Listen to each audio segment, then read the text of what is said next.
I think one way to look at masking is having to adapt how you are presenting yourself for the comfort and benefit of those around you, regardless of the personal cost.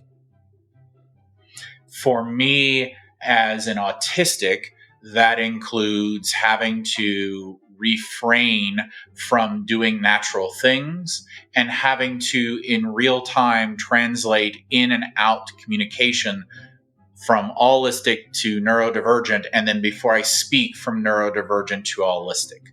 And to pay way more attention to what's going on around me so that I can figure out in this context what is the expected behavior and give that regardless of how it relates to my internal state.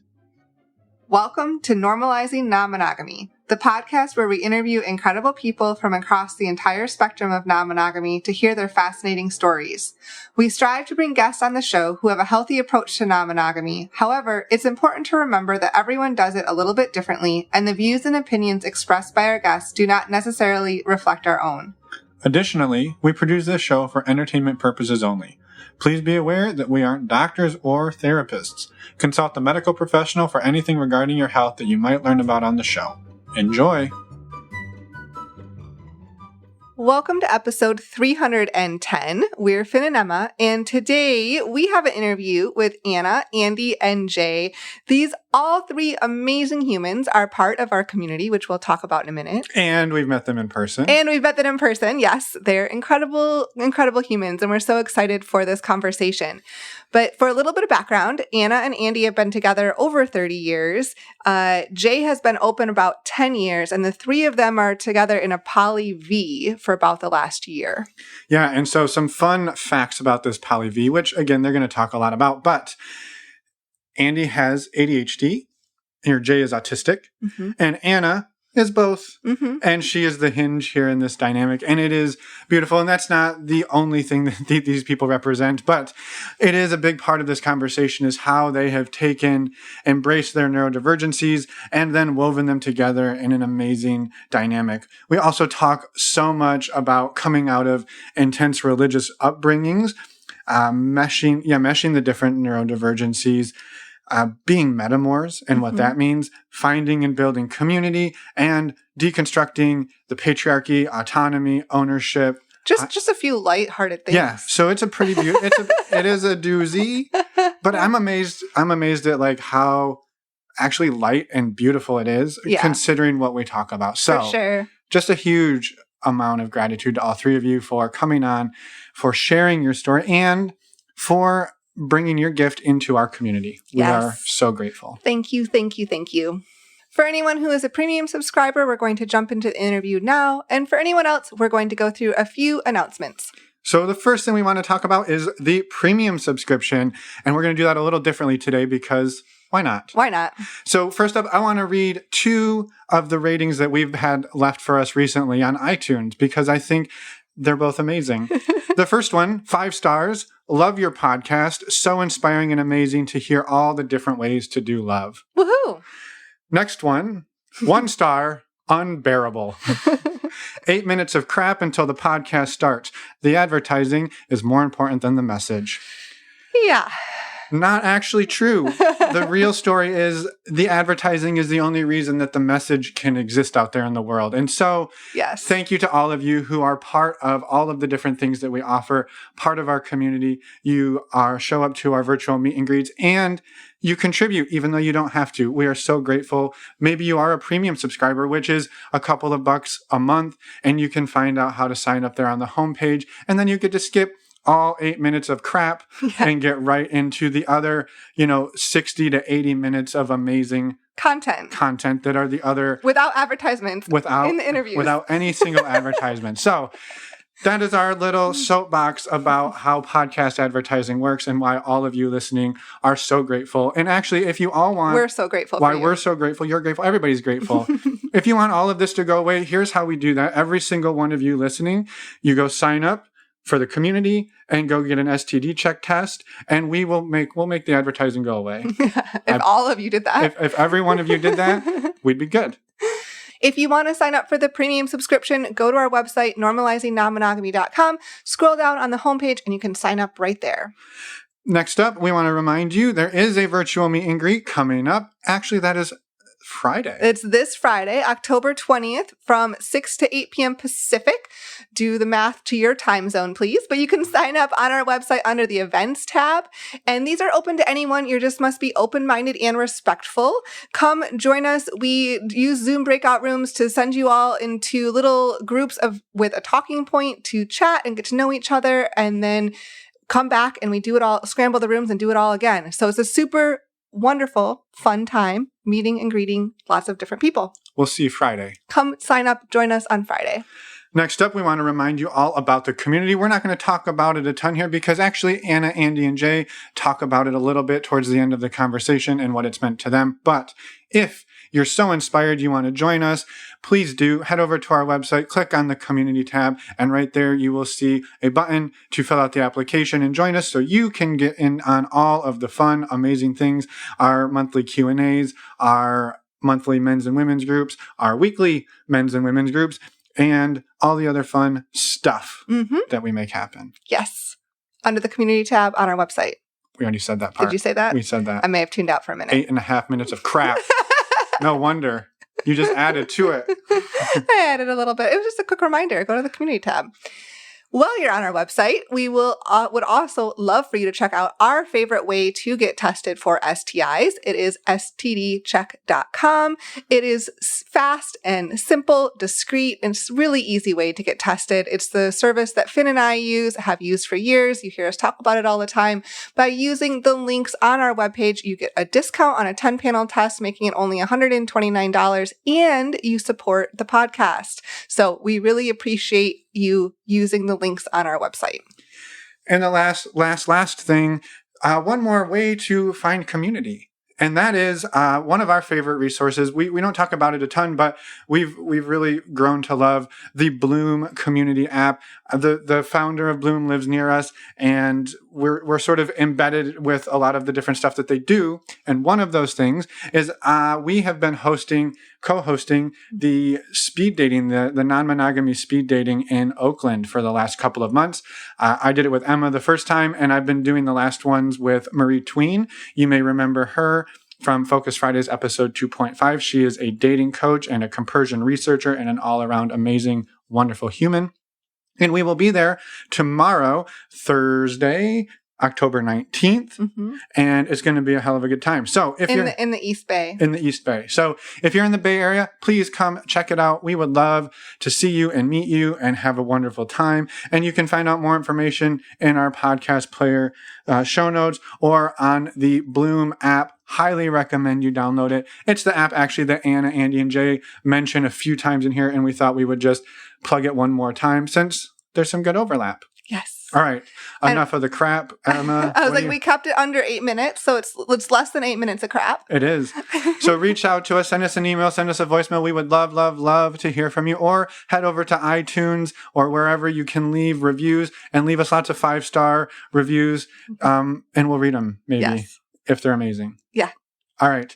Bye, everybody. Just kidding. Let's go talk to Anna, Andy, and Jay. I got so excited to steal your line. All right. Here we go.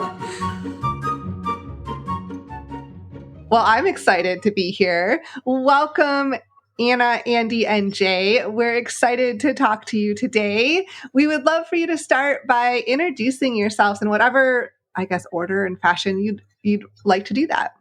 Hi, thanks for having us.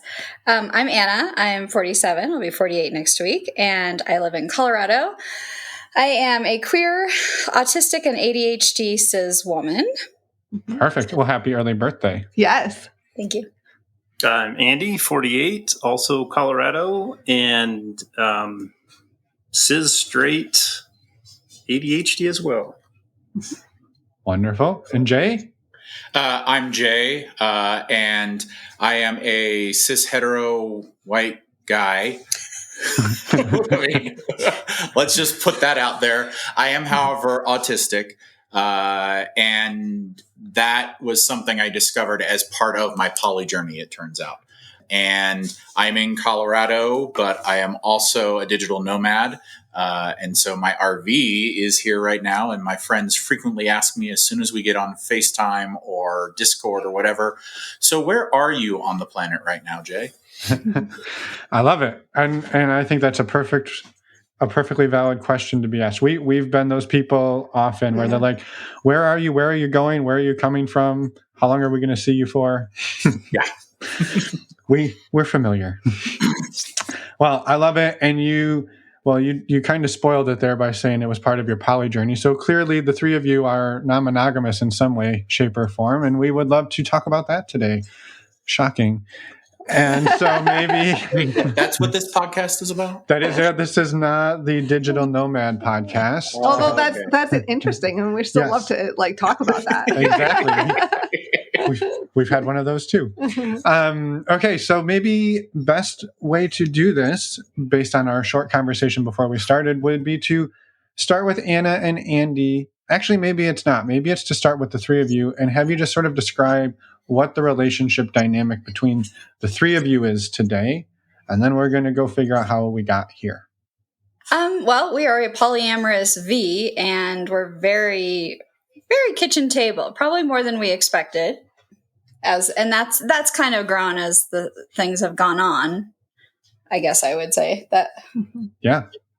Yep. How long have the three of you been together? A year. A year. Wonderful. And so maybe take us back in time. Anna and Andy, we happen to know that you knew each other maybe and were together before Jay came into the picture. So maybe let's start there as how that happened. This June, we celebrated our 27th anniversary. So about a year ago, after many conversations that were years in the making, and mostly going to Las Vegas on either conferences or just trips to have some fun, we would always talk about maybe adding people or couples or swing or something. We never really did it, but it was always a conversation. It was always kind of titillating, and in the back of our brain, it was there. And so about a year ago, I think we felt confident enough at the time to open up a little bit. It was sort of one of those things that we talked about for, probably 10 or 15 years. And then at some point, one of us, I don't even remember who, was like, people actually do this. We could do this. We could try this. And then it was like, no, we can't do that. Yeah. Until we did. Oh, and you know what I remember is even in our wedding, so both of us are pastors' kids, but even in our wedding, the whole candle thing, both of you light the candles and you blow out in the individual ones. We were kind of nah, we're keeping the individual ones going. So we maybe for 26 or 7 years, it's been in the back of our heads. Who knows? I love it. I think that's amazing. And I'm curious, how did it ever even come up between the two of you to start down the swinging path? Like he said, we're both pastors' kids from a very high demand cult religion. I, however, am adopted and neurodivergent. So none of that ever worked for me. And his mother would say that I am the bad influence that corrupted him. So it was something that I first brought up. I actually remember being in second or third grade and telling my dad that I had a crush on a boy and a girl and getting in trouble for that. You can't do that. And I was like, why not? Yeah. Let me show you. Yeah. Yeah. I love it. Yeah. I love it.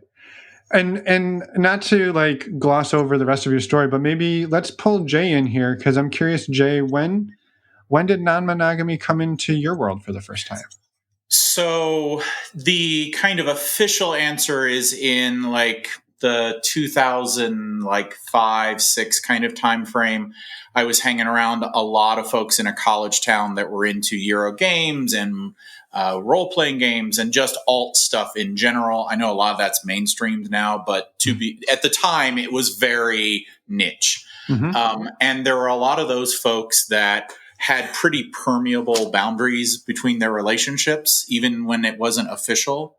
And then I started going to convention with this group, and one of the game company's 3 owners were an out triad.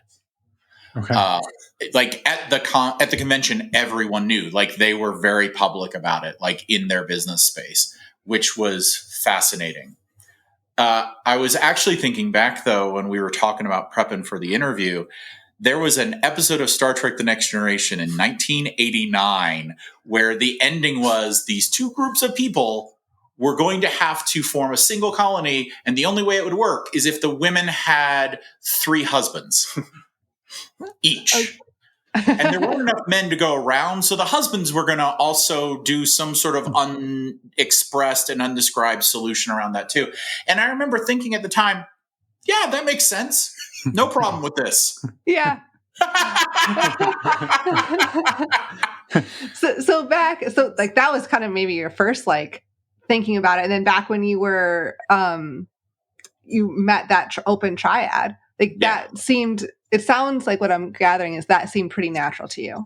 It did. I have always had like a weird itch in the back of my mind when I was practicing monogamy. Like, okay, cool. I get that the rules are XYZ, but like I still like the people I used to like and things like that. And like the disconnect for me was more the monogamy than the non-monogamy. And so once I started seeing words for it and things like that, I started going, oh, that might be me.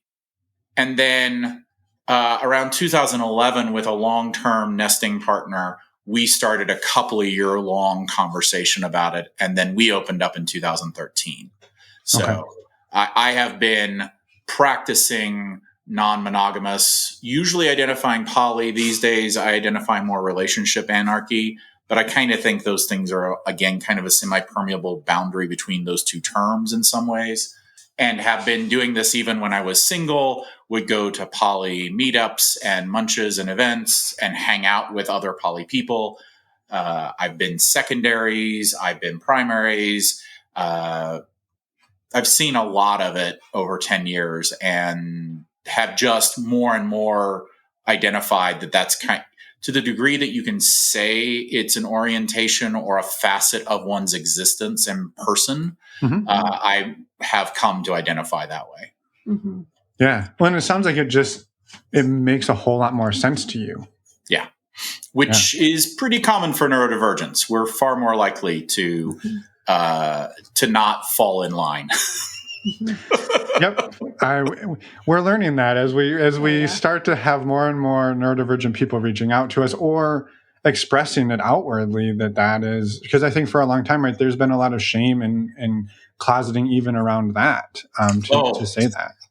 Outside of this community, I'm still very closeted about my neurodivergence, and about this outside of this community. I am not out publicly because of concerns about career prospects. Yeah. Mm-hmm. Totally. And I would imagine the same for the neurodivergent. Is the neurodivergent fear similar? Oh, yeah, absolutely. Which is hard because then you get to run around life masking, trying to fit in and blend in like nothing to see here, guys. Yeah. Normal. That's right. Yeah. That. Totally. Feel you on that very much so. Mm-hmm. I would love to know how, I'm sure there's more we can dig into all of your stories, but I'd love to know how the 3 of you met. That's a really good question. On my birthday last year, Andy and I went to a bigger city, and our whole idea was, okay, this is something we'll do when we travel, because we travel a lot. And when we go to bigger cities, we'll get on the apps and we'll find people to play with. That's how this will work. And there's some eye rolling kind of going on, shaking heads. This is how it will work, clearly. And so I got on the apps, and well, we both did in this bigger city.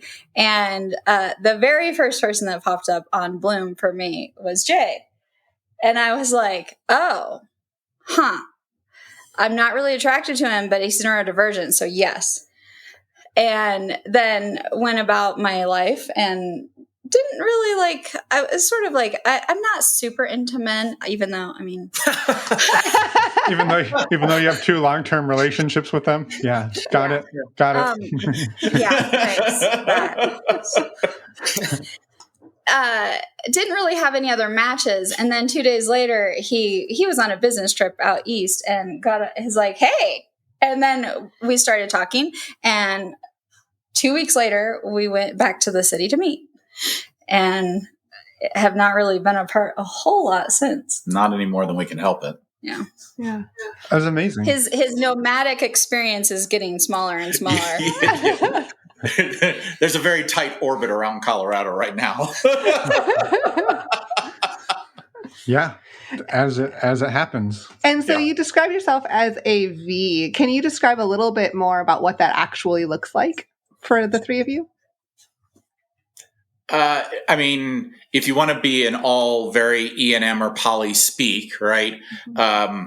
We're in a relationship, we're dating, they're married in a relationship, and then Andy and I are metas. We would never have met without having wound up being metas just because we don't inhabit the same spaces. I am very grateful for how well we get along, though. We just actually went on a trip together to celebrate Anna's birthday to another big city, and all 3 of us went. Yes, it's the obfuscation game. How many different big city 1 and big city 2? But we all had a great time, and we continue to get along really well. And it was probably one of the best trips I've taken in a long time. That wasn't just me and one other person, or just me. Yeah.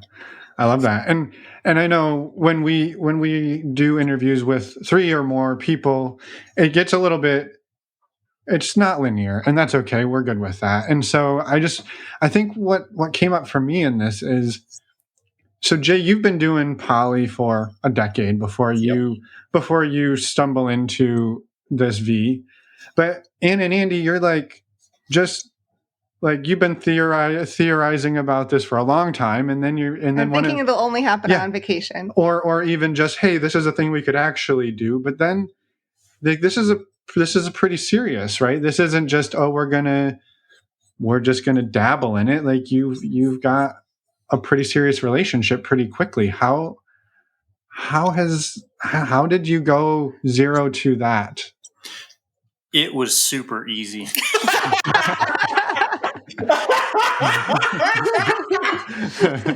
There was you and I have a very different definition of easy. I mean, I guess I'll speak for me. It was pretty dang challenging. I've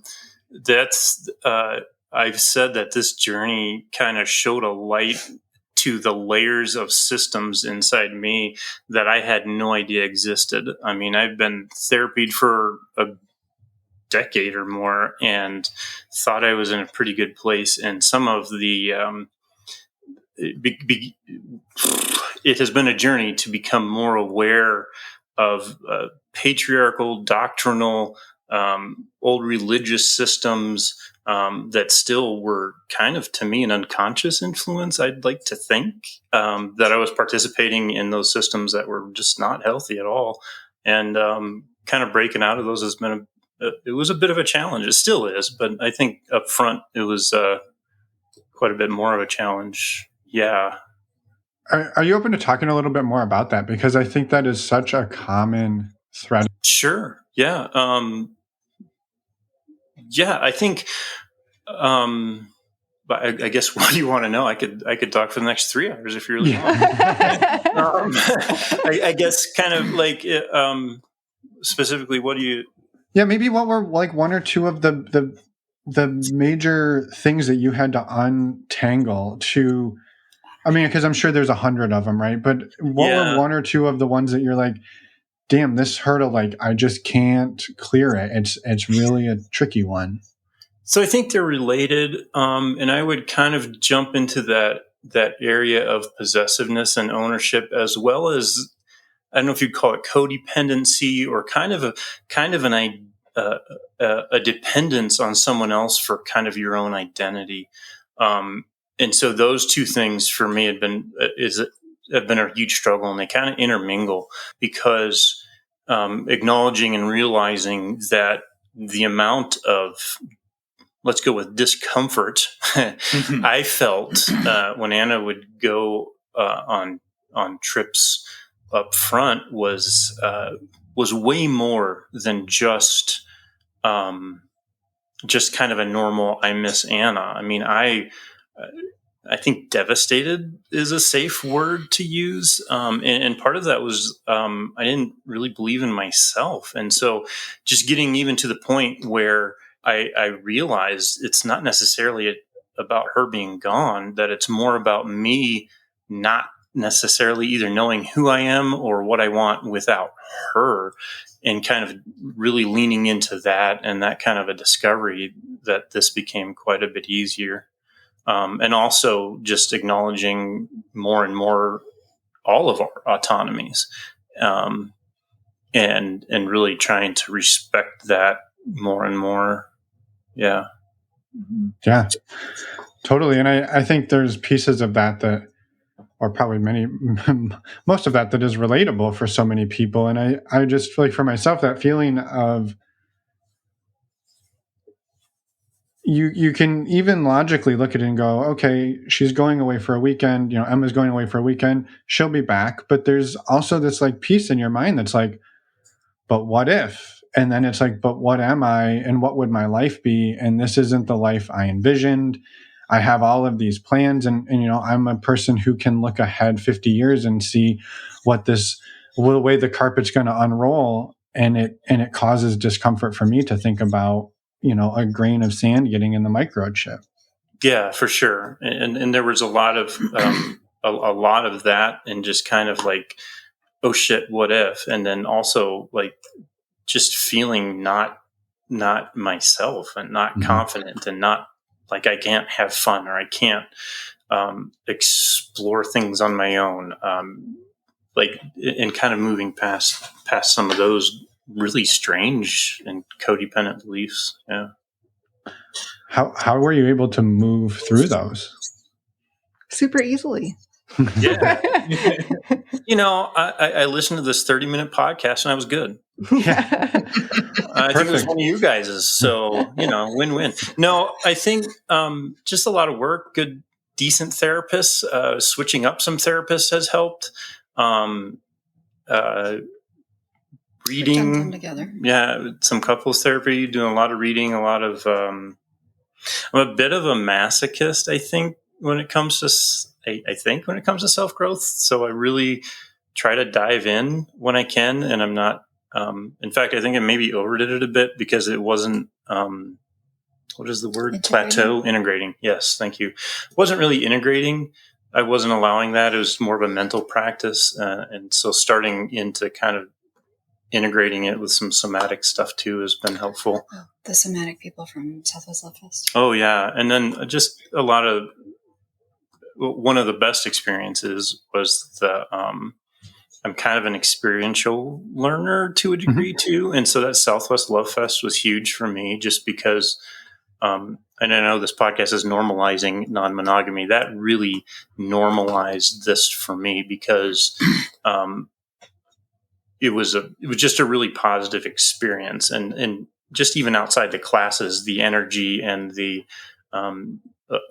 ability to observe other people interacting this way was just like, there was no place in my mind cognitively I could see it, but just I couldn't feel how all that worked.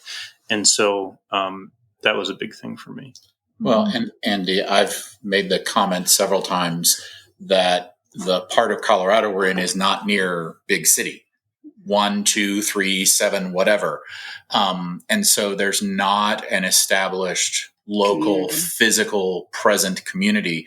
So you don't get to share experiences with people when you're not out. You don't get to see what other people are doing. You don't get to see that normalization. And it is something that, like, during the pandemic, I missed a lot. Like, again, whether or not I was in relationship, I was always plugged into the local scene. And to have that ripped away was a big deal for me. And then watching you guys navigate things without examples front and center there as poly neighbors, right? Which we actually have. Yeah, now we found out, right? But in general, right, there not being an established community to go to and to see this stuff in practice even before you did anything, that was, I've always felt like that was a huge hurdle that anyone would have to try to overcome that. And it makes sense that Tucson was such a big deal. It was the first chance you really got to see that. And I think folks in bigger cities are deeply privileged to have communities so you don't have to wait a year for that opportunity. Mm-hmm. Yeah. Yeah. I think what you just touched on there, Jay, is like so critical because you read a book, right? Or you see a blog post and it says, this is how non-monogamy looks. And you read about one couple or one quad, and you're like, oh, well, that's what it is. And then you start, unless you are the type of person who goes and looks and questions every single thing that you read, it's very easy to just, you go into tunnel vision and this is the way it's done. And you're like, but that doesn't really work for me. So I guess it's not for me, or I guess I have to force myself now to do it that way. But if you can go to a munch or a meet and greet or a meetup or whatever, and you just see how there's maybe 30 different people and each of them have a different relationship style and way of going about it, and that there isn't a right way. But it's tough to put that in a book. Yeah. So, yeah. And just to plug you guys, I mean, a lot, we did quite a bit of your activities, and that's helpful. It's really helpful. But there's something about in person too that I think is a big deal as well. Yeah. Yeah. It's just a different layer for sure. Yeah. And also just to shout out that we did meet, all of 5 of us met at Southwest Love Fest. I just want to, so we all hung out and met each other there, which was amazing. I just want to acknowledge that this is our reunion tour for the listeners. I love it. Anna, you were going to jump in with something a few minutes ago around when I asked how it had gone jumping in, and I mean, in some ways, kind of the deep end. It's like I said, a fairly serious partnership to start off with, and pretty quickly. And thank you, Andy, for expanding and everything that you shared. Well, we were talking about this earlier when we were looking over the questions. The biggest surprise out of all of this was Jay, for both of us, because I certainly had no expectation. Andy and I we met when I was 17. We've been together for 30 years, well, almost 31, and married for 27. So I had zero interest or expectation of going out and meeting someone who would be, really special to me. And one of our agreements up front was we will never have other nesting partners or live with other people or have overnights, or we had a lot of rules up front. And because we've been together so long, the codependency was pretty intense. And that was a challenge. But for me, coming from a super high demand religion, this whole autonomy, wait, what? This is an option? And I think one of the things that has been so intense about our relationship with Jay and I is that I'm late diagnosed autistic, had no idea. In 2020, a therapist first brought it up, well, has anyone ever talked to you about neurodivergence? And I was like, what? No. What? And then eventually it's why do you keep saying that? Can you please stop? And then she's eventually I was diagnosed by the therapist. And then in 2021, I went and got an official evaluation and diagnosis. And kind of my whole world came crashing down after that. I do not know how to function in the world. I quit my job in 2018. I was a paralegal, very type A, very driven, very invested in my work, and then started a business. And then I had 4 surgeries in 2020, and that burnt out even worse, right? Could not function. And so the whole autism thing just kind of devastated me. And I was trying to come back out of that. And part of that coming back out of that was recognizing that I'm pansexual or queer or however you want to describe it. So that was actually part of our whole thing with the non-monogamy. Like, I've never had a chance to explore that because, high demand religion, being told my whole life, if you're gay, you're going to hell. So, also, and I went to boarding school. So being in a girls' dorm in boarding school was very conflicting. I'm going to hell. Please help. But that is the one thing that we really connected over. I was just diagnosed autistic and he had known for 10 years. But the way, if you've met one autistic person, you've met one autistic person. But the way that we experience autism is so incredibly similar. Like, our brains are just very in sync around the way that we communicate, the way that our sensory stuff works, the way that we manage other people. Like, we just seem to know what each other is thinking all the time, which is kind of weird. And that did not help. Or did. It depends on your perspective.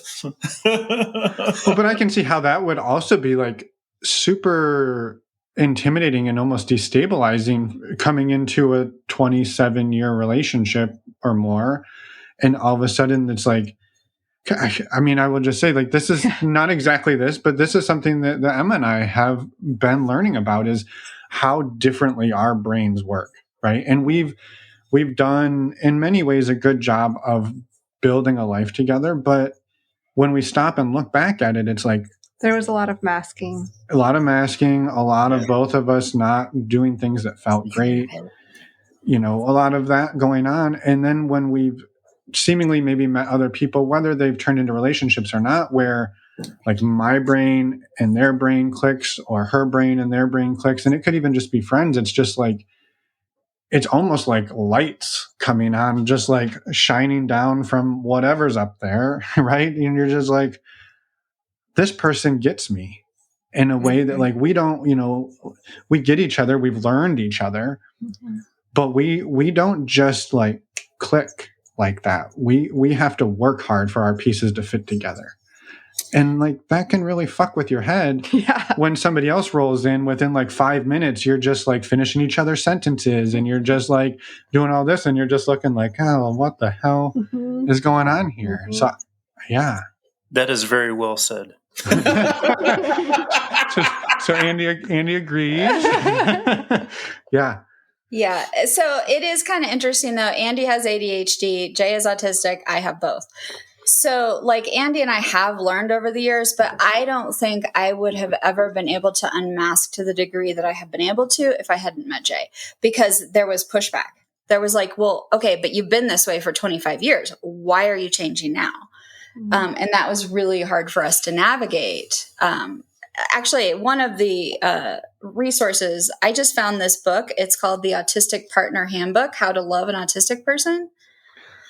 It's pretty small. Like, we were just on a 12-hour road trip. So we started reading it in the car, and all three of us individually and collectively are just like, wow, like, there's a lot there. So many of the books like this are really just a way of putting all the blame on whatever class of neurodivergence, because there are books like this for ADHD, for autism, nowadays for OCD, ADHD, and OCD. And so many of these books just are like, put all the blame on the neurodivergent and put all the work on the neurodivergent. And so when this book came up, my first response was, great, there's another one. Or they're very infantilizing. And they can be both at the same time, typically, which is even worse. Like, do all the work, you infantized person, because it's your fault. This is not that. Like, beyond not that. It is co-written by an autistic person, their partner who is autistic, and then there's also a therapist, clinical psychologist or something. Awesome. And they like, the voice literally changes within the chapters, and they'll say, hey, now this person is talking, and they will represent that side of the equation. And there is a far stronger bent in this one about saying, look, it's different, not bad. to be neurodivergent. And it does try to strike a balance about people reaching across that divide. Yeah. I appreciate that resource because ours is more of the imbalance or indifference, the difference in ADHD versus not ADHD. The book we were reading calls it attention surplus disorder is what I have. And so I do not. Yeah. And so, that is really important, that it's not pathologizing and othering and throwing the blame. And so, Based on, well, this weekend we spent some time in places where there was a higher number of neurodivergent people, like the kink scene and things like that. There is a much higher number of neurodivergents. And based on the new research that is coming out around neurodivergence and polyamory and non-monogamy and kink and all of these other communities, I would honestly say anyone who is in one of those communities should read this book to know how to interact with people who are neurodivergent. Like one of the events we went to, the owner was like basically did the infantilizing thing. It was like, we really love our neurodivergent community members, but, and then all these things that they do and putting the blame on them and excusing. Well, it's the othering, right? Too. Yeah, the othering. It was frustrating because the three of us are sitting there going, really? And we're in a room of 30 people and Jay and I are looking around the room and going, I mean, you can't tell if someone's autistic by looking at them allegedly, but you recognize your people. And so we're looking around the room and going, does she have any clue how many autistics are in this room right now? She has no fucking clue. Sorry. You can swear. You can swear. Yeah. Spades have been broken. Okay. Yeah. we mark the podcast as explicit. Swear words are allowed. Okay. And it was really frustrating to me. And even that was one of the things about Southwest Love Fest, the number of autistic people in that it was hard to leave because I felt so seen and so part of the group in a way that I don't get to feel in everyday life ever. Yeah. Which I think too is a piece that just in you saying that last sentence, I can imagine again, and this isn't me wanting to sit here and find all of the really hard things about what you three are doing, but if you are just really feeling like you haven't been seen in 45 or so years, and then you're seen in that person that's seeing you as a partner, again, that's a huge dynamic to shift and change in your marriage and to shift and change just in your life for all three of you. Very intimidating. The thing that I always say is I my entire life have felt like I was alone in the world. And when I met Jay, I met someone from my same planet. Yeah. Yeah. That's powerful. Which, and again, this is, again, I don't know. I just feeling like Andy, right? Sitting, that's a hard thing I would imagine to hear that you've been married for 25 years and your partner still felt alone. And I say that with empathy because we have felt some of those same things. Yeah. Those can be tough nuggets to swallow, but, I think it was one of your guys' either early podcasts or maybe one of the web videos when you guys were talking and you said, if you really love someone, you have to be willing to allow them to have better experiences, even if that means those experiences are without you. Mm-hmm. And I really, that really kind of continued to hit home and still does. Because you're right. Those can be kind of either hits or, to reframe that is just, man, how beautiful is it that these two from whatever planet they're from got to meet each other in this world and in this lifetime, and that I can be a part of that. So that's the reframe. I can't honestly say I feel that way all the time, but it's definitely way, way, way more than it was day 1/7/2030. Mm-hmm. So yeah. Well, and I will just say too, that statement, and I know I've said that statement before, That's a really easy thing to say, and it's a really hard thing to live. That. Because it's scary as hell to think about that somebody might be a quote unquote better fit, and that doesn't mean that Emma wants to leave. That doesn't mean that Anna wants to leave, but it's so easy for our brains, because that's what we're trained in for our whole lives, that she found something better, that means she leaves. And I think that's where non-monogamy comes in and says... Well, especially in religion. Well, yeah, for sure. But that's where non-monogamy comes in and says, well, let's say I did find something quote unquote better. I don't have to leave. Because I still love what I had. I still love what I have. And I don't have to end that to also introduce something that also feels amazing. And again, there's no better, worse, higher, lower. It's just, I think sometimes people hit us in different ways and certain pieces feel different. I don't know. Well, and I also love what you said, Andy, about like the fact that it has gotten easier. Like you don't feel that way every day. And you don't ever have to. But the fact that you've made progress in that is huge. And that it also demonstrates that it does take time. That like expecting yourself to feel that way, like at the switch of the light switch, like that's just not realistic for many people. Majority of people, I'd say. Which I think is almost kind of, now that you say that, like when talking to some of the autistic people we've had, it almost is a light switch for them. When we talked to Alyssa a couple of months back, and she talked about how when non-monogamy was introduced to her, it was just like she turned off monogamy, turned on non-monogamy, and was like, well, I've been looking for this my whole fucking life. And, and how it makes, my whole life just makes a whole lot more sense. So it is a flip of a switch for some people, but not for all of us. We did try to go to a couple of therapists here in town for a little while who billed herself as supportive of poly and non-monogamy.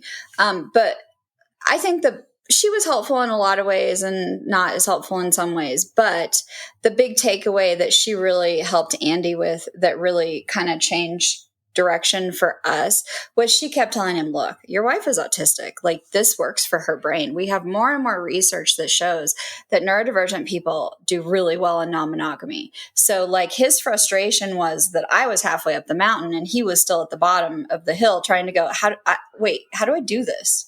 But for me, it was like, oh, I know how to do this. Like duck to water. Is that kind of how she described it? Sure. Like for me, this makes sense to me. Like I don't have any problem saying I am absolutely in love with my husband. And I also really love Jay, and they're not better. They're different. And I have a spot for both of these, but I also wonder if some of that is like being a mom, you kind of get that with your kids in a way, because I don't think there's like research around it, but to me, it seems like most of the women that I meet have an easier time with this than the men that I meet. Yeah. Mm-hmm. I don't know if there's anything to that. No, but I think it's I don't know that answer, but I think it is a super valid piece that, and we see this too, right? So people often get into non-monogamy, and the chances of it being equally easy for both people is pretty low. And so you're climbing a mountain in very different ways. And sometimes you're just watching your partner climb away from you. And like, how scary is that? And, that can be a really scary thing. And I would also offer in our partnership, it's been easier for me to sort those things out. And it's equally scary, I'm guessing, to stand at the top and look back and go, hey, what happened? I thought we were climbing together. And that's hard as well. I'm curious. I have a couple of other questions, changing subject a little bit. First of all, I would love for you we've talked a lot about challenges, which is amazing. I'd love to talk about some of the joys that have come from your life from the last year. Kink. One word. Got it.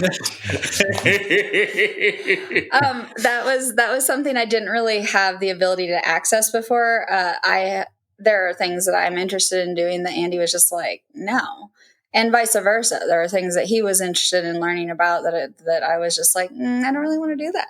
So like, that's one of the big things for me about this whole idea of being poly is you have to, he has different people. Like I had spine surgery. I've had all these surgeries. I do not want to go backpacking anymore. Like, I'm sorry. I love you. I can't do it anymore. And you should absolutely find some girl who wants to go backpacking with you. That is amazing. You guys go do that. Have fun. Jay and I will be at home. But even in the kink scene, like it's nice to have access to different people to do different things with. Totally. Yeah. Totally. Explore different parts of yourself. Mm-hmm. Yes.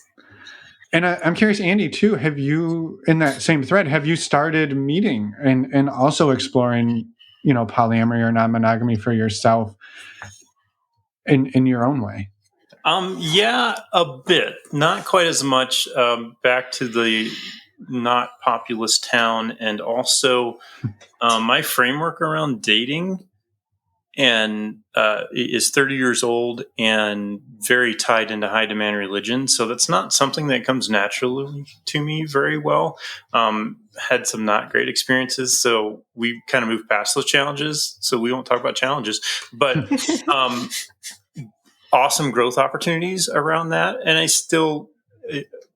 I'm not out there much, but I'm out there a bit. I guess for me, we were kind of thinking when we opened up, it was more about kind of sexual exploration, just because I think we didn't have some of those normal and natural developmental cycles that people go through between 12 and 25. And I think for me, some of the bigger joys and the bigger wins have come with exploring other areas. Like I've picked up some and really enjoy some more performing arts type stuff. Like really got into improv, been on big stages, big for the community that I've really enjoyed. I just got into a play recently that I'm kind of geeked and scared to death about. Just a very small role, but not a small actor. And so I guess for me, some of the joys have been that, and the joy in even just trying out and doing a lot of those things for the first time have been joys. And then also, if I'm being honest, kind of joy in embracing the meta role, and hopefully doing it better than at the beginning. But no, really, like Jay said, we probably would not have really hung out. Our worlds don't really. We're not. There's a few Venn diagrams where they might intersect, but just really have enjoyed getting to know Jay really well and hanging out and learning, and he knows a lot about a lot of things, and is happy to share, and is a pretty cool dude. So I think those for me have been mostly the joys. Yeah, have the opportunity to date. Oh yeah, I don't want to get sound like I don't have the opportunity to date. It just hasn't been as upfront, just because of, I guess, bandwidth and priorities. Well, and small town one. Yeah. Totally. Well, I think too, it actually, for me, it sounds like it ties really into what you kind of shared as one of your first things that you had to overcome, which was who the hell is Andy when it's not Andy and Anna. And it sounds like you're doing a lot of that. We could say, well, Anna's out dating, Andy must go out dating, but you're like, well, I'm going to go to, finding a partner, going out, whatever. But it's like, you're going, well, I want to do these other things that maybe aren't relational, but they're fulfilling and they're relational in a different way. They might not be romantic. Totally. Yes. Totally. Yes. Yeah. Yeah. That's the thing about living where we live is we ran through the apps very quickly. Mm-hmm. And his experiences early on, like I think you've actually gone on more dates than I have, but they were not great. Like there was some monogamous people. There was some doozies. Anyway, but so neither one of us, actually none of the three of us are really like dating right now. Yeah, totally. There's just not a big scene. Yeah. I get that. I think I'm just feeling the tie to figuring out who we are. And there's so many parallels between us. Is like, who the hell are we when we're not doing everything together all the time? And that's a scary thing to unravel and figure out. Yeah. I had the partner I was with when we first opened up. We'd been together for about a decade when we first opened up, and had been in our various circles that power couple. And so, because of where I was in my career, I still had a decent anchor outside of our relationship, but she had kind of fallen more into that space where, just because of the nature of her career path and some of the other things, had to rediscover who she was as we opened up. And she actually spent like about a year talking about on her blog and like doing and in the poly scene stuff about dating herself. Mm-hmm. And she would very specifically, a lot like how you're doing improv things and stuff like that, she would be like, I am going to go XYZ without you for me. Regardless of if Jay was dating someone or not, or if I already had plans, or if I was in town or on business travel or whatever it was, I'm going to take myself on a date now. Yeah. Cool. And I think that's another very common thing, especially when you are coming to non-monogamy from an established relationship. I think it is so common in the way we treat monogamy. And part of that toxicity that people talk about is that you see the couple as a singular unit. And there's a lot of pressure to de-individualize. And so like I say those words and it's kind of yucky anyway. But then on top of that, if you move into any kind of more autonomous space, be it non-monogamy or someone changing roles within the relationship, it leaves you in that place of having to rediscover or even originally discover, right, who you are as an individual. What is important to you? What are the things you like to do? What are you looking for in other people, be they friends or more, right?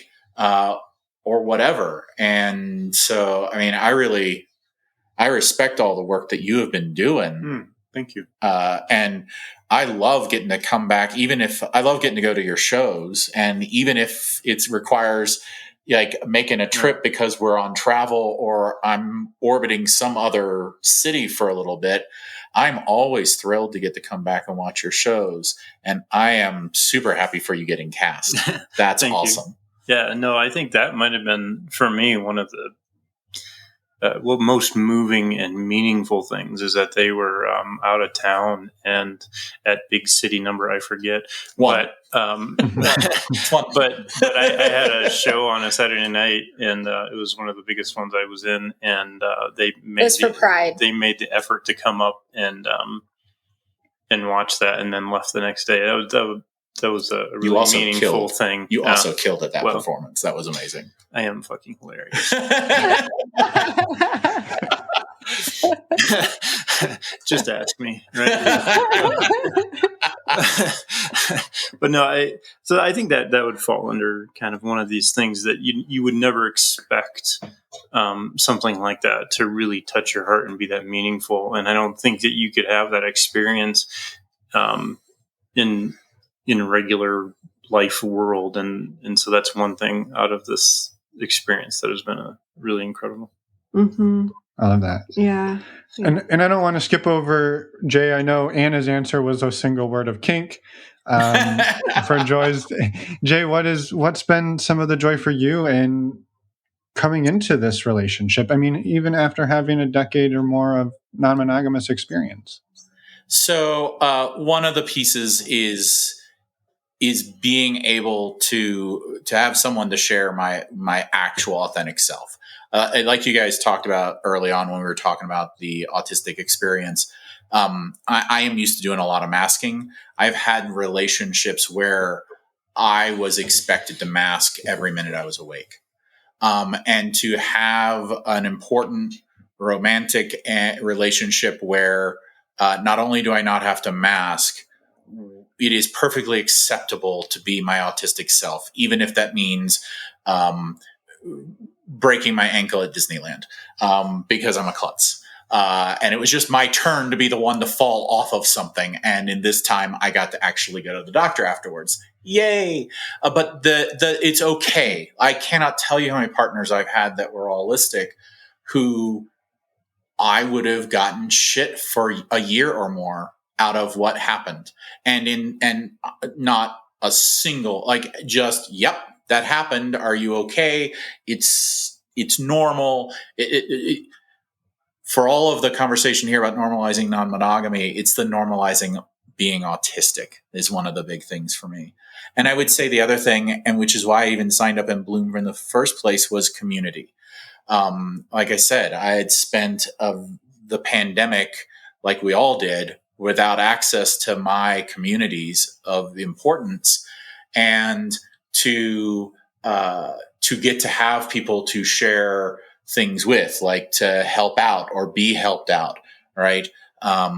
We're actually in the middle of upgrading the RV I'm living in, and we've done joint work to be able to keep the first RV so that we've got a little shared smaller resource that there's a place to put it. I'm nomadic. I wouldn't have a place to put it without this and without the partnership of, like, let's do something wild and crazy. Who, like, let everyone else jump off a cliff. We're going to do what works for us, for the three of us.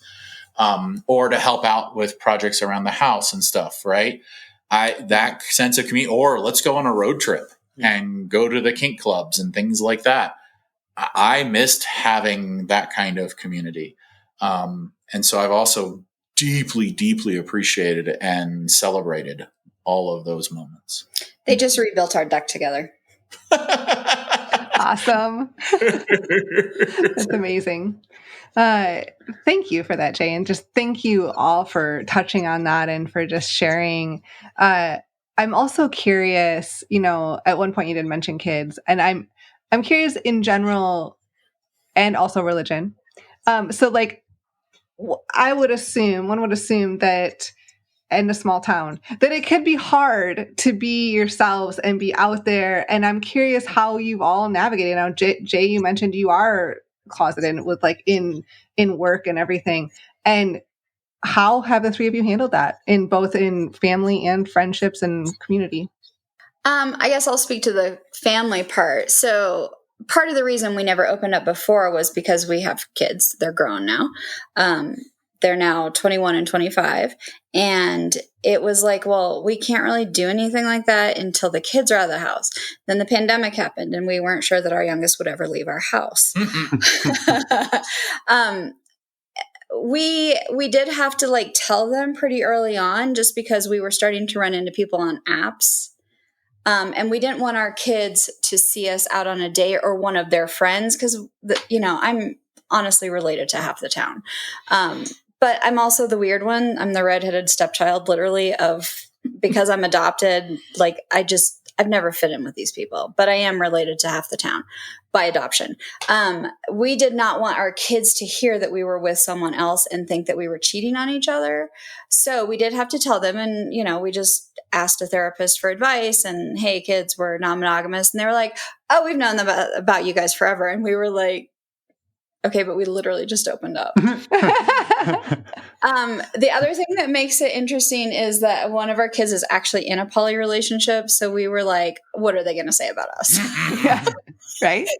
They're in a triad. So we were like, I think we're okay. They're not going to have a lot to say about this. Yeah. But as far as the community, I'll let you speak to that and work. Yeah, I guess for me, I've told maybe a handful of folks, some friends, and one person that that's a whole nother story. That's one of the dating lessons learned. Anyway, in general, I work for one of the larger employees in the area, and it's a generally conservative place, and there's not a lot of places to work around here. So it's been pretty much keep it on the DL as much as possible around here.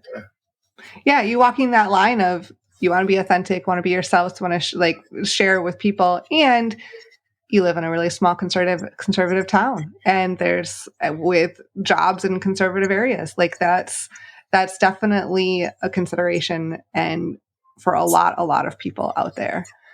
So for me, right now, I think it's easier in a lot of ways. First of all, outside of this relationship, I probably wouldn't have anytime soon wound up in this particular little town. So I don't know anyone outside of people I meet through them.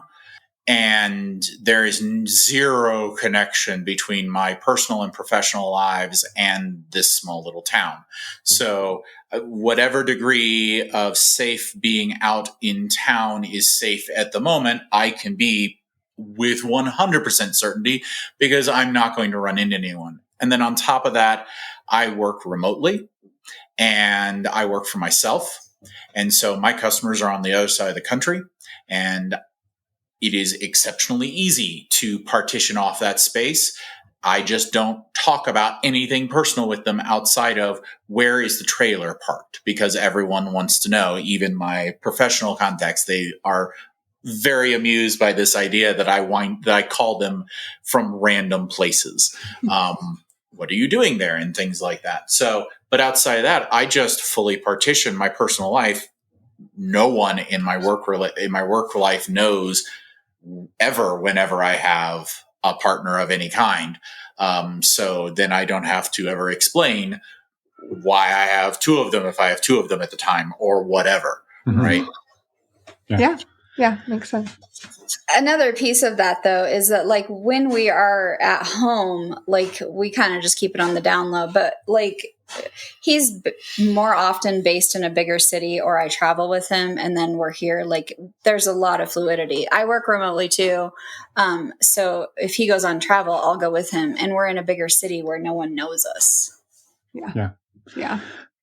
And I think one of the things, I mean, even that question about like how out you are, there's a thought that keeps coming to mind around masking and that term coming up a lot. And I think probably should have brought this up much earlier, but would maybe each of you talk about what masking looks like or means to you?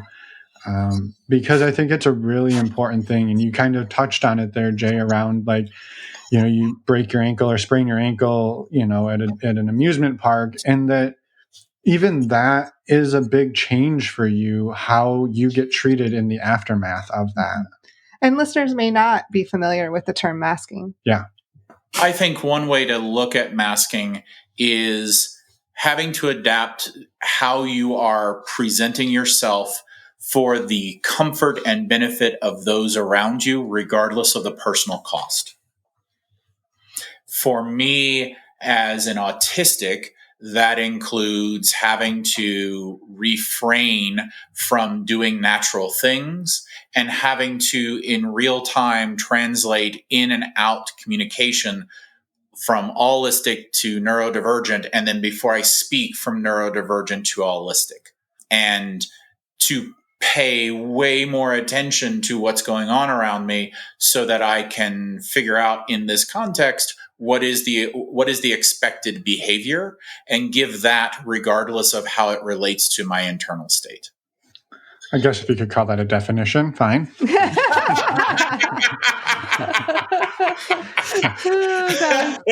great. No, that's perfect. In quintessential autistic fashion, here is a clock. I built it for you in front of you. No, that was perfect. And I think a metaphor that comes to mind and one that rings true, I will say, for us is you go to a foreign country and maybe you speak that language roughly, but everything that comes in, you're translating it, and then everything that goes out, you're translating it. And by the end of the day, you know, this was a thing we talked about a lot when we traveled. Like, you know, we'd have learned Spanish a whole lot better if we spoke Spanish together every night and every day, and we never switched back to English.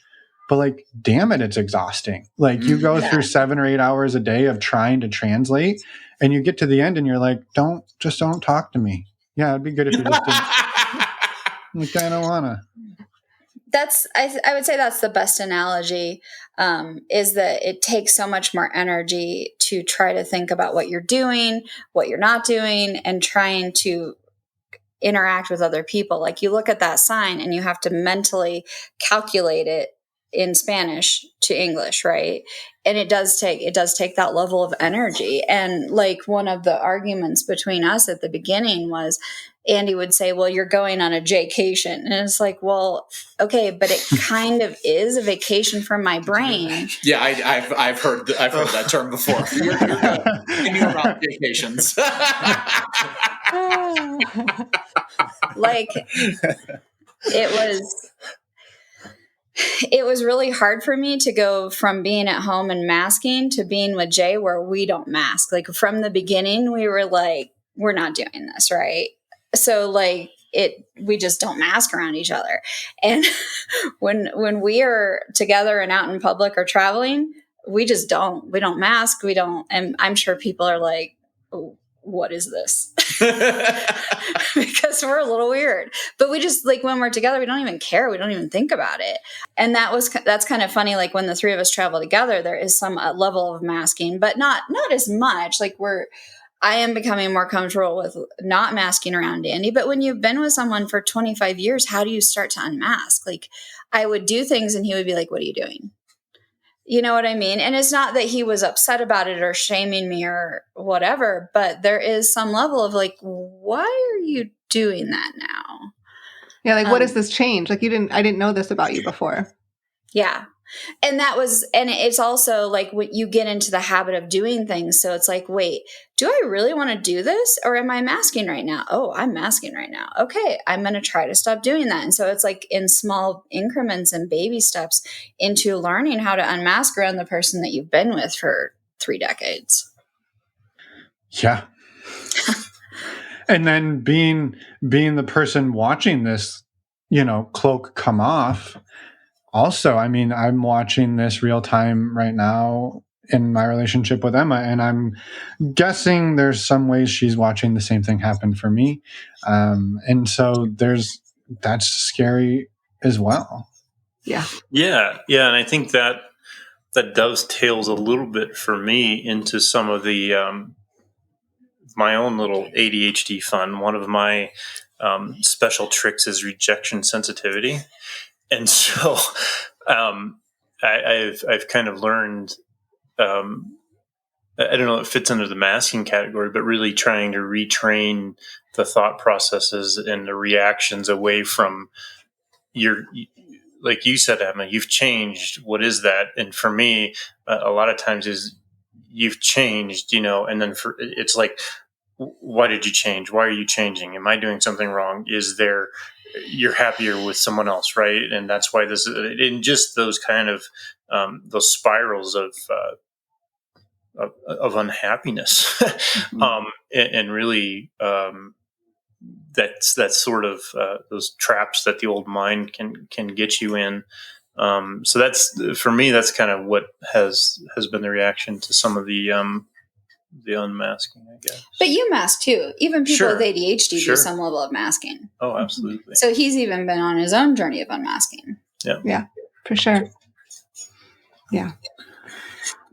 Thank you for speaking to that all. I know that we could talk for probably 4 more hours at least. And I hope we get to, because I not necessarily today, but I think this conversation to me wasn't linear in any fashion, and it didn't really even tell a story. No, it didn't. And it didn't really even tell, quote unquote, a story, but it's been just so like amazing hearing how the three of you do this. And I cut you off completely. I don't think it's necessarily a linear story, but it's touching on so many pieces of your lives is a story. Yeah. Sure. I'm curious, kind of a fun question. I'm curious, is there a fun blooper of sorts, that things that where you can share that did not go as planned, to show that relationships don't always go like we want them to? I mean, besides the whole thing, going as planned. I was going to say, we are the blooper. the meeting Jay thing, I think, is the ultimate expression of the difference between theory and practice, and that poly, non-monogamy, however you want to put it, is always going to bring you something unexpected. And that the more you go into it with a very specific plan, this is how we are going to do this, the less likely it is that your experience will match expectations. Mm-hmm. Very true. Andy's. I'm autistic. I always have a plan. I had a very clear idea of how this was going to go, and this was not it. Well, and I think that's a great point. And I'm curious, right, to your point, Jay, you could have a plan and chances are that plan's going to go through the shredder 5 times. But for each of you, do you wish you hadn't had the plan? No, I think for me, plans are what keep me feeling safe. So I needed it. It just didn't go as planned. Mm-hmm. Do you wish you'd had a different plan, or? What the fuck do plans have to do with what happens? I mean, one of my favorite kind of sayings, I don't know, it's probably from one of the Eastern kind of religions, is suffering comes from not accepting reality. Mm-hmm. And so for me, plans, at least in something that you can't control, are not necessarily something that work for me and didn't really work. I don't know that I need quite that security, but they're nice to have. I mean, I think there's a lot to, have a plan until you have another plan, but there's a lot of the just kind of go with it and try to be your best self, kind of a thing. And keep trusting each other. Mm-hmm. Yeah. And assuming the best. I think you guys have said this on on other podcasts. You have to just keep assuming the best out of your partner. Yes. And there's a secret that we also say that to each other about 7 times a day. So yes. Assume good intent. That's the default, right?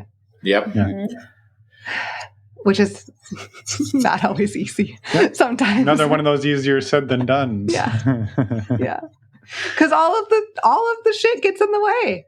So, yeah. Before we let you go today, is there anything else that any of you would like to get out there? Actually, I would say the biggest thing about this, my takeaway, is that you need to have a shared goal or vision, and have metrics. Like Andy and I went back, we had a shared Google Doc at the beginning of this is why we're doing this. You have to have a why. Everybody says you have to have a why.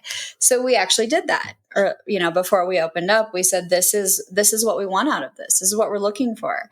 And we hadn't ever really gone back until we scheduled this podcast, and we went back and looked at it, and we were like, oh, we actually did everything that we set out to do a year ago. It just didn't look like we expected it to. I love that. So that was kind of a big deal and made us feel much better about that. Yeah. Yeah, that's awesome. Jay or Andy, any final thoughts? And then actually I have another question that I was going to throw at you, but nobody needs to know.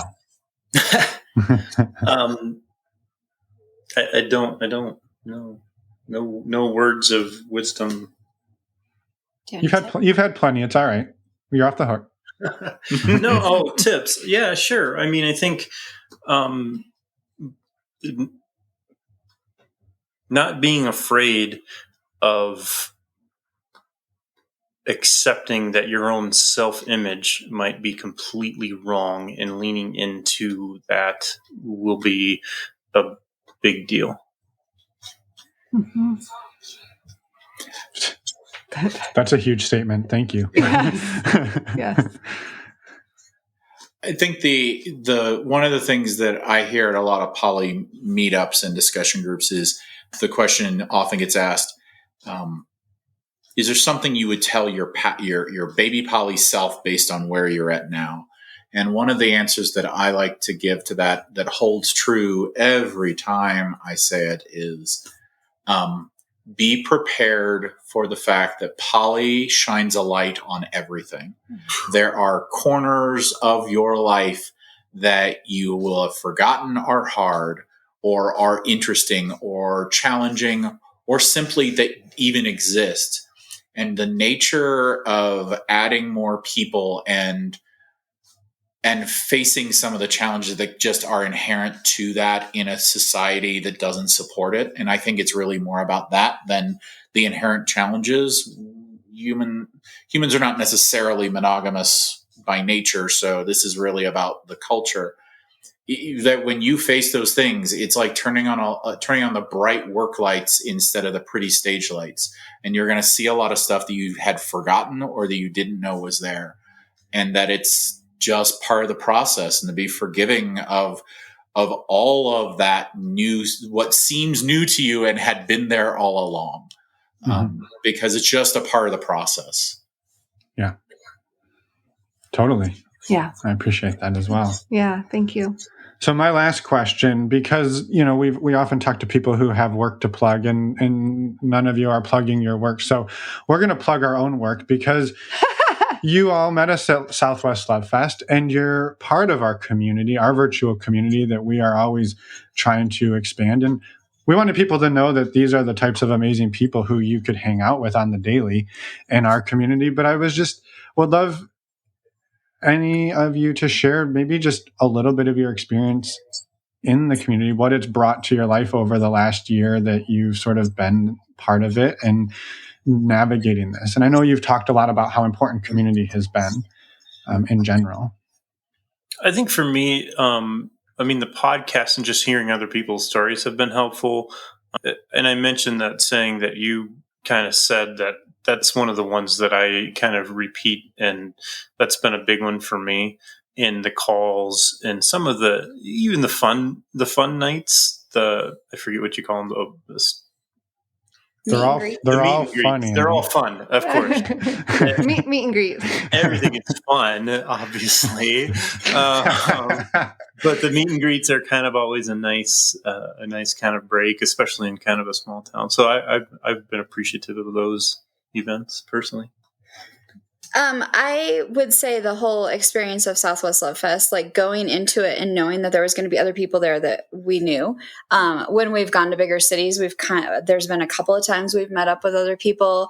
There was a couple that came through our town actually when he did his Pride improv event, and they came to the event, and then we all went out for dinner, and it was amazing because, we didn't really know them. We hadn't really talked online, but it's like you have these people and you can be out for a couple of hours about who you actually are. Right. And that was amazing. Yeah. I would say that for me, that's been that. And also going into the app and being able to see what other people are dealing with and get advice or give advice and get feedback from other people. Love it. Yeah. I want to just double down on the in-person pieces, having folks that are loosely connected so that you can interact in person when either you're at a larger event or when paths cross, especially as someone that travels. I think that's a really valuable thing. Sure. I love that. Yeah, to show up in a town, even if you just know one person, that's a big difference. I mean, one is greater than zero, right? And so that's a huge shift. Mm-hmm. Yeah, I love that. Yeah. All right, I'm out of questions. Well, not really, but I will stifle myself for now. Thank you all for your time today, for sharing everything you did. It was wonderful to chat, and we can't wait till the next time. Thank you. Yeah, thank you for having us. And we're back. Thank you, Anna, Andy, and Jay, so much for this wonderful conversation and for all of your vulnerability and sharing. Yeah, totally. Can't get enough of this. And we hope to see you at Southwest Love Fest again. Yes, we hope so. So more information to come on that. Everybody's like, what's that? We'll tell you more about that later, or go to the podcast player show notes. Yeah, it'll be in April 2024. And we're going to be there partying it up. Yes. All right. In the desert. Sorry. A couple of quick reminders. Our virtual meet and greet for October will be this Friday, October 20th. You can sign up on our website under the events tab. And if you happen to miss the October event, don't worry, we will have a November virtual meet and greet as well. And if you happen to be living in the Bay Area and you want to come out and party in person, I will be co-hosting the Non-Monogamy Speed Dating with Marie Tween in Oakland again tomorrow. That is October 19th. You can find out more information in the podcast show notes on the Bloom community app. Search for it, find us, sign up. We would love to see you. It'll be a great time. Yes. And with that, next week we have an interview with Rachel, who actually was one of our very, very first guests with her partner at that time on episode 8. 8. So she had a different name back then. yeah, she went by a pseudonym back then, which we'll talk about all next week in the interview. But if you want to go listen to episode 8, feel free. Otherwise, it won't matter. You'll still be plenty caught up for the interview next week. We'll see you then when we talk with Rachel. Yeah, I'm super excited about that conversation. It is BEA beautiful. Beautiful. Yeah. Little Jim Carrey action. Yeah. All right, I think that's all. We will let you go. We hope to see everybody at our event this weekend on Friday, and I hope to see all of you in the East Bay tomorrow, and we'll hope to see you in the community every day. Any other hopes and wishes? Have a wonderful weekend. All right, bye everybody. You stole my line. I know, I tried to steal it in the intro. Bye everyone. Thanks for listening.